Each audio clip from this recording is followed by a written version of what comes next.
Hi there, Coach Patrick here from Marathon Nation, back with another weekly check-in, answering your questions here about training and racing for races of any distance, whether it's a marathon or not. You can submit your questions and ask anything you want over on our website at marathonnation.us.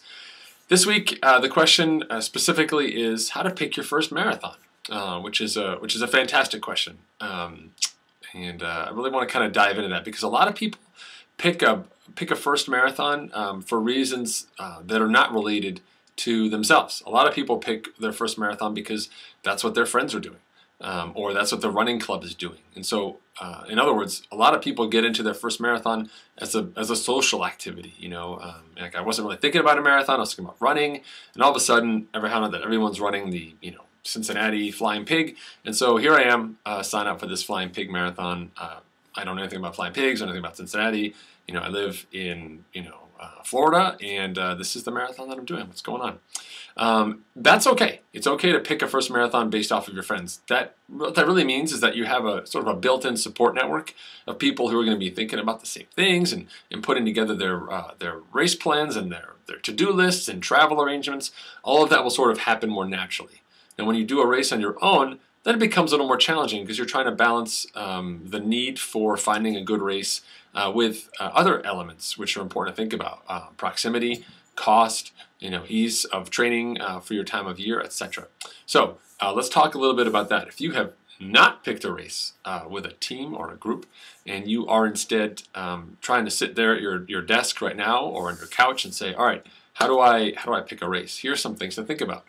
I think the most important thing to think about is what race excites you. Okay, training for a marathon is a big journey. People think about what does it mean to race 26.2 miles, but in reality, it's all the work you do up until the marathon that really makes the day happen.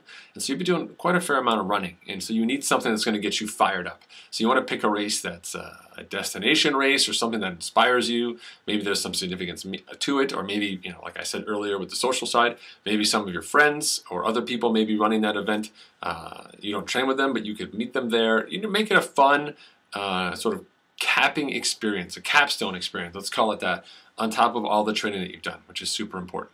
Okay. Now, the other element that I want to think about for that race is training time. Okay, and there's two elements of training time that really impact most average everyday people. Number one is weather. Okay, so if you live in the Northeast, training from December through April is really, really hard to get your training done. That's what makes training for the Boston Marathon so difficult. It's just a hard time of year for a lot of people to train. Okay, the other element of that time frame is work. So aside from geography, we've also got work. You may be an accountant, and so April's a terrible time of year for you. Or maybe your company's fiscal year ends in July, and so June, July is terrible for you. You probably know your work schedule or some semblance of it, or perhaps your partner's work schedule, or your kids' school schedule, or whatever it is, and you understand how these sort of different pieces work together. So right now, sitting there, what your crunch time is as an individual, whether you're single, married, kids, no kids, whatever it is. You know what your crunch time is. So you want to avoid that crunch time. Okay, the last thing you want to be doing is trying to be putting in peak miles of training at the same time as everything's going wrong. Okay, there's going to be times when you have to say, "Hey, workout, can't get you done today because I've got to get this work done, or I've got to do this event with the kids." So there's just something that's more important than running. Totally fine, but don't put yourself in that place. Don't lay that problem. Don't create that problem for yourself ahead of time by picking a race that falls into that period of time. Okay, and then another element for me really is ease of travel. Okay, and that also means reduced cost. So, for example, I've always wanted to run the Big Sur Marathon. Well, I live in Rhode Island on the East Coast, and the Big Sur Marathon is in California on the West Coast. That is a long way to fly for a couple hours worth of running. It's not within my budget yet. It's something I want to do. It's on my bucket list, but I'm not going to pick that race. It's just too logistically hard for me from a financial perspective and kids and everything else to get out there for that race. But it's on the bucket list. I will get there. I will see you, Big Sur. So I find races that are closer to home for me that have meaning, okay? I've got a great race here on the Cape, the Hyannis Half Marathon, which happens in February every year, which is fantastic.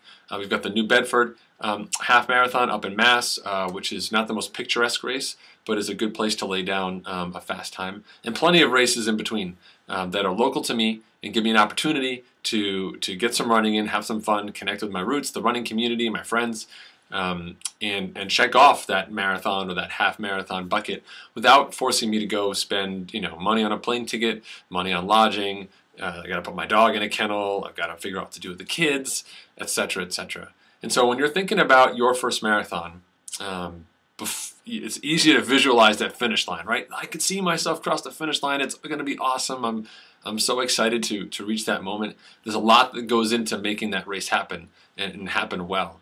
And all the training aside, we have those resources for you, but all that training aside, one of the most important things you can do is make sure that you pick the right race. And that starts right out of the gate, early on, making sure that you either have that social support or you've got great alignment between the key factors that matter for you in terms of weather, time of year, and then proximity to your situation. All right. I'd love to hear from you in terms of what your first marathon was or your first marathon will be. You can go ahead and put that on the Facebook page at facebook.com/MarathonNation.